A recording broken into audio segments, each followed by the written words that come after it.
Number one channel के number one show कच्चा चिट्ठा में आप सभी का स्वागत है। आपके साथ मैं हूं सबीना तामंग देशमुख।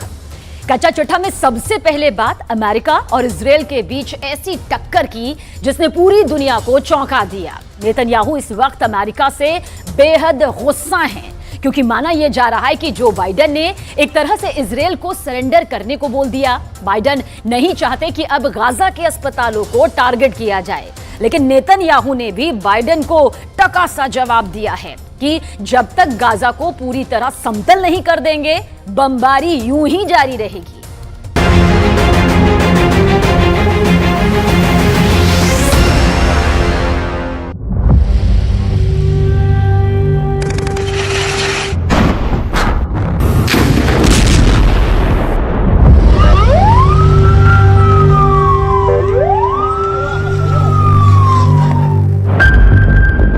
गाजा पट्टी और इजराइल के युद्ध से किसे फायदा हो रहा है? कौन किस पर भारी पड़ रहा है?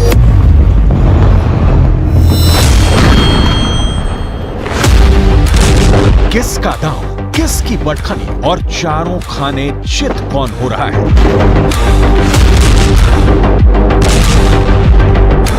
सवाल बहुत है, लेकिन 24 घंटे के अंदर इस युद्ध को लेकर ऐसा नया मोड़ आ गया है कि इजराइल से लेकर अमेरिका तक सब हक्का बक्का है।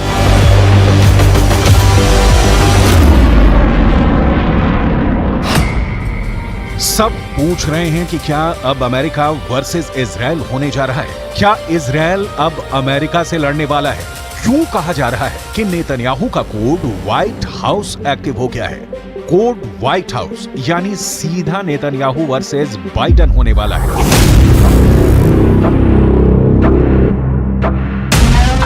बाइडेन और नेतन्याहू की तकरार के पीछे गाजा का युद्ध है। वहां के अस्पताल हैं जिनको इजराइल के टैंकों ने घेरा हुआ है।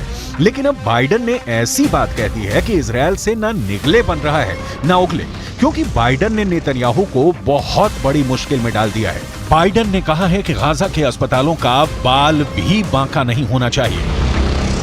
My hope and expectation that there will be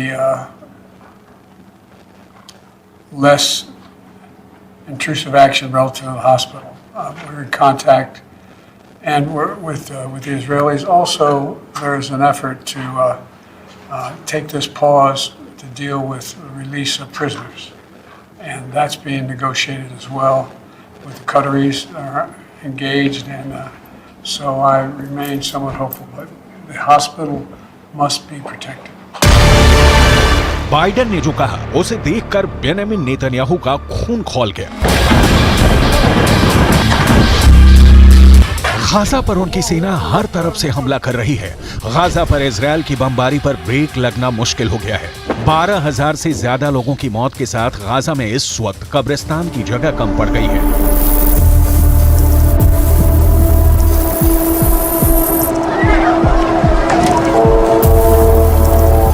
5,000 से ज्यादा बच्चे मारे जा चुके हैं और अब बाइडेन की तरफ से मांग की गई है कि गाजा के अस्पतालों पर हमले रोके जाएं। लेकिन बाइडेन की वार्निंग से बेफिक्र नेतन्याहू इजराइल के सैनिकों के बीच पहुंचे हैं और उन्होंने साफ कह दिया है कि अब बमबारी पर कोई ब्रेक नहीं लगा सकता।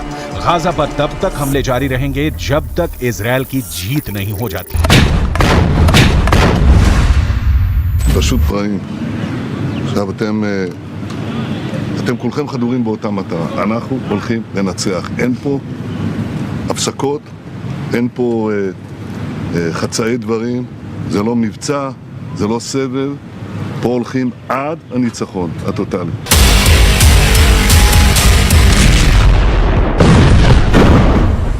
आखिर क्या वजह है कि गाजा और इजराइल के युद्ध को लेकर अमेरिका और इजराइल के बीच टक्कर देखने को मिल रही है? नेतन्याहू और बाइडेन के बीच गाजा को लेकर जो क्लैश देखने को मिला है, उससे लेकर बड़े सवाल एक बार फिर से। क्या अब अमेरिका वर्सेस इजराइल होने जा रहा है? क्या इजराइल अब अमेरिका से लड़ने वाला है? क्यों कहा जा रहा है कि नेतन्याहू का कोड व्हाइट हाउस एक्टिव हो गया है? या ये सब इजराइल और अमेरिका के बीच नूरा कुश्ती है? क्योंकि दुनिया 12,000 लोगों की मौत को लेकर आग बबूली हो चुकी है। इंडोनेशिया से लेकर फिलीपींस तक फिलिस्तीन के समर्थन में प्रदर्शन हो रहे हैं। गाजा में जो मौत का तांडव हो रहा था, उसे लेकर दुनिया का एक बहुत बड़ा हिस्सा गुस्से में है और सब जानते हैं कि इजराइल और अमेरिका इस वक्त साथ में है।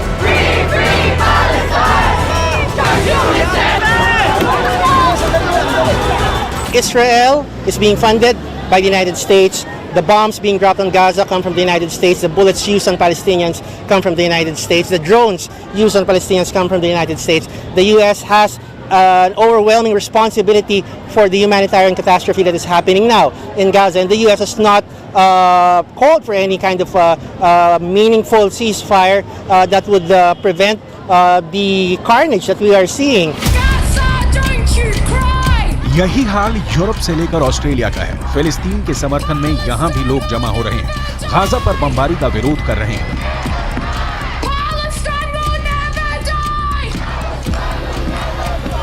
इस भीड़ में ऐसा कोई नहीं है जो अब गाजा के अस्पतालों में जख्मी लोगों को देखना चाहता है। कोई नहीं चाहता कि गाजा के अस्पतालों से बच्चों की लाशें निकलें।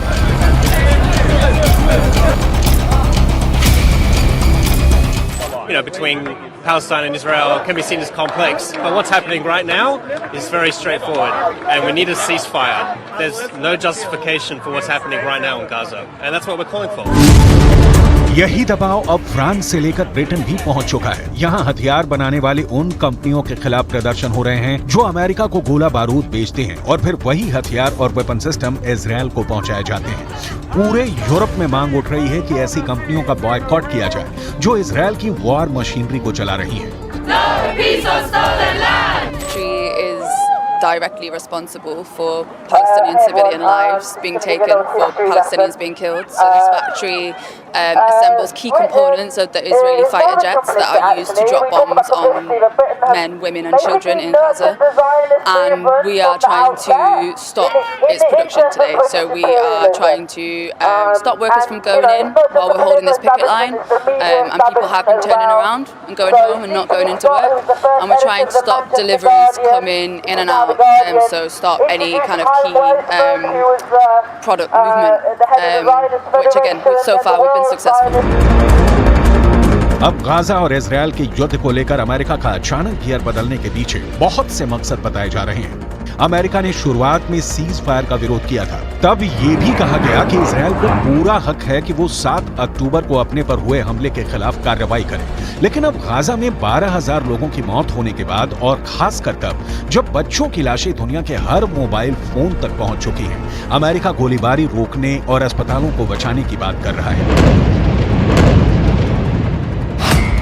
इसकी 2 वजह हो सकती है। पहले कि अमेरिका गाजा पर पहले खामोश रहने के बाद अब अपना मानवीय चेहरा दिखाना चाहता है। दूसरा ये कि बेंजामिन नेतन्याहू को लगता है कि अगर युद्ध को लेकर वो कड़े फैसले लेंगे तो घरेलू राजनीति में उनको फायदा मिल सकता है। extent people need to be evacuated from one hospital to another hospital in order to ensure the continuation of care, evacuation routes have to be safe. And the Israeli government has told us as recently as today that there are and will continue to be evacuation routes for people leaving hospital compounds. Netanyahu इस वक्त युद्ध के बीच Israel की घरेलू राजनीति में भी फंसे हुए हैं। उनके खिलाफ कई तरह के आरोप हैं और इस वर्ष की शुरुआत से ही उनके खिलाफ लगातार प्रदर्शन हो रहे हैं। लेकिन नेतन्याहू इस वक्त वॉर जोन में बिजी हैं। वो हर उस मोर्चे पर जा रहे हैं जहां की तस्वीरें हमास को भी परेशान करेंगी और इजराइल में उनके विरोधी भी उसे बचा नहीं पाएंगे। नेतन्याहू जानते हैं कि इस वक्त इजराइल में युद्ध सबसे बड़ा मुद्दा है और वो उस नाराजगी से लोगों का ध्यान हटाकर युद्ध की तरफ करना चाहते हैं। यही वजह है कि इजराइल ने हमास का अस्पताल कनेक्शन भी निकाल लिया है। इजराइल का दावा है कि गाजा के अस्पतालों को हमास अपने अड्डों की तरह इस्तेमाल करता आया है और उसने अब इसके नए वीडियो भी जारी कर दिए हैं जिसमें गाजा के रंतीसी अस्पताल में हमास की सुरंग होने का दावा किया है। You can see the tunnel. The tunnel is let down more than 20 meters down. The rowboat found a door over tunnel. It's part of the same floor and it slides down here. And this is the place where I showed you the tunnel. I want you to see. We are now in the area of the basement of the hospital. I want to show you a room where we found all the gear, the operational gear, what Hamas is holding inside the hospital. Israel की सेना का दावा है कि Hamas ने इस अस्पताल को अपने अड्डे की तरह इस्तेमाल किया है और यही हाल गाजा के बाकी अस्पतालों का भी है। वैसे गाजा से आ रही रिपोर्ट से पता चला है कि गाजा के अहली अरब अस्पताल, जिसमें इस वक्त 500 से ज्यादा मरीज हैं, वहां इलाज पूरी तरह से बंद करना पड़ा है। नेतन्याहू के टारगेट पर इस वक्त गाजा भी है और वेस्ट बैंक भी। नेतन्याहू को खतरा यह है कि इजरायल का अगला हमला वेस्ट बैंक से होने वाला है और इसके लिए तारीख भी तय कर ली गई है। जो लोग नेतन्याहू को जानते हैं वो कह रहे हैं कि वेस्ट बैंक से अगर अटैक हुआ यानी कि हमला हुआ तो बेन्यामिन नेतन्याहू उसका गाजा से भी बुरा हाल कर देंगे।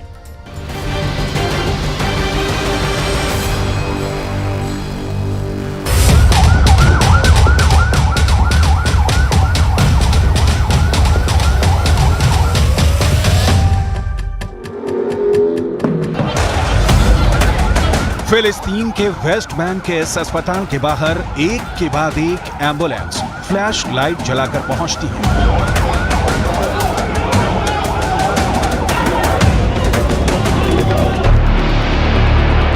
पहले का दरवाजा खुलता है तो एक लाश निकलती है।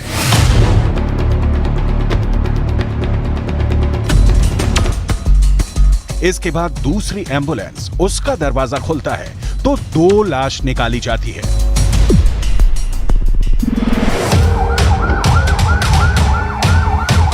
अस्पताल में तीसरी एम्बुलेंस आती है तो जैसे हाहाकार मच जाता है। ये एम्बुलेंस एक नहीं, 2 नहीं, बल्कि 3 लाशें लेकर अस्पताल पहुंची है।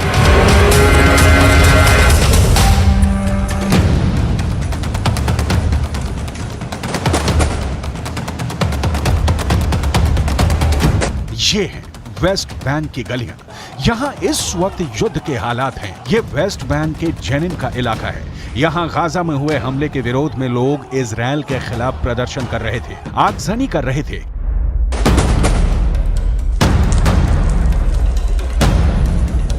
तभी अचानक वहां इजरायल की सेना की गाड़ी आ जाती है, गोलियों की आवाज सुनाई देती है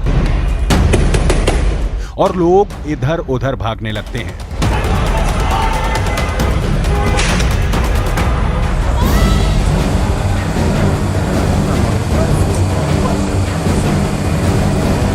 अब आपको एक और तस्वीर दिखाते हैं। ये वेस्ट बैंक के तुलकर्म में एक अस्पताल है। यहाँ इजरायल की आर्मी ने एक अस्पताल के एंट्री गेट पर आंसू गैस के गोले दागने शुरू कर दिए। कुछ ही पल में जैसे हाहाकार मचने लगा।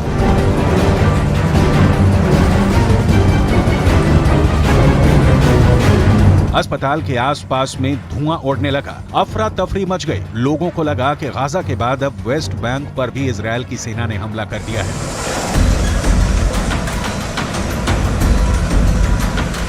वेस्ट बैंक की ये एक और तस्वीर है। यहाँ इजरायली सेना की गाड़ी सड़कों पर तोड़फोड़ कर रही है।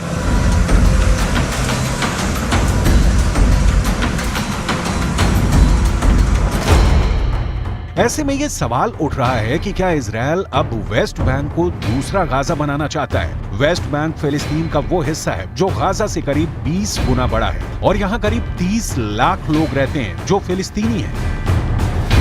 यहीं से इजरायल को अब 7 अक्टूबर जैसे हमले का खतरा सता रहा है।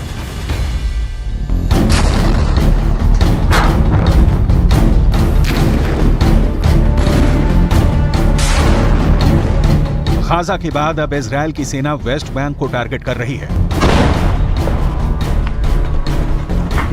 गाजा के हजारों लोगों की मौत के बाद अब वेस्ट बैंक में बहुत गुस्सा है। ये भी फिलिस्तीन का हिस्सा है और यहाँ लगातार प्रदर्शन हो रहे हैं। वेस्ट बैंक के लोगों की आवाज को दबाने की कोशिश हो रही है। फिलिस्तीन के स्वास्थ्य विभाग के मुताबिक 7 अक्टूबर को हुए हमले के बाद से ही वेस्ट बैंक में कम से कम 178 फिलिस्तीनियों की मौत हो चुकी है। इसमें कई इजरायली सेटलर्स की हिंसा में मारे गए, जबकि कई इजरायल की सेना की कार्रवाई का शिकार बने। इनमें 6 लोग तुलकर्म शहर में मारे गए, जबकि जेनिन में 15 लोगों की मौत हो चुकी है।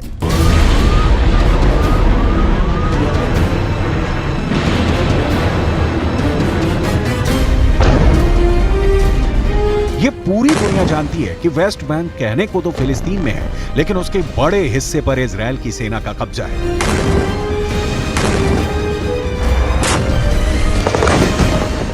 हमास के साथ युद्ध में इजरायल अपनी रणनीति हर दिन बदल रहा है। इजरायल धीरे धीरे अपने लोगों को वेस्ट बैंक में बसाना उसने शुरू कर दिया ताकि वो फिलिस्तीनियों को कंट्रोल कर सके और उनके इलाके वेस्ट बैंक और इजरायल के बीच बफर जोन के रूप में भी काम करें।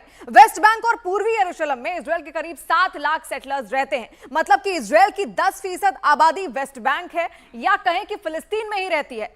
इजरायल ने इन्हें 1967 में हुए युद्ध के बाद से ही बसाना शुरू कर दिया था। इस वक्त आप जो 3 मैप स्क्रीन पर देख रहे हैं उसमें सबसे पहला मैप वो है जिस पर फिलिस्तीन की हुकूमत चलती है, यानी फिलिस्तीन का कंट्रोल आखिर कितना है ये उसको दर्शाता है। इस 18% हिस्से पर फिलिस्तीन के लोग रहते हैं और उन्हीं का कंट्रोल है। जबकि ये दूसरा मैप आप देखिए, इस पर 22% हिस्से का जिक्र किया गया है और ये 22% हिस्से पर फिलिस्तीन और इजरायल के लोगों का साझा कंट्रोल है। मतलब ये कि कहीं इजरायल के लोगों की हुकूमत है तो कहीं पर फिलिस्तीन के लोगों के पास अधिकार हैं और वो अपने अपने तरीके से सारी चीजों को मैनेज करते आते हैं। तीसरा मैप जो इस वक्त आप देख रहे हैं ये वेस्ट बैंक का इलाका है, सबसे बड़ा क्षेत्र 60% हिस्सा। यहां पर इजरायल की सेना का दबदबा माना जाता है और हर चीज उनके कंट्रोल में है। फिलिस्तीनों की हर मूवमेंट यहां पर इजरायल की इजाजत से ही होती है और हर जगह चेक पॉइंट्स बने हुए हैं और उन्हें कई इलाकों में दाखिल होने की भी इजाजत नहीं है। यानी वेस्ट बैंक का 60% इलाका पहले ही इजरायल के कब्जे में है।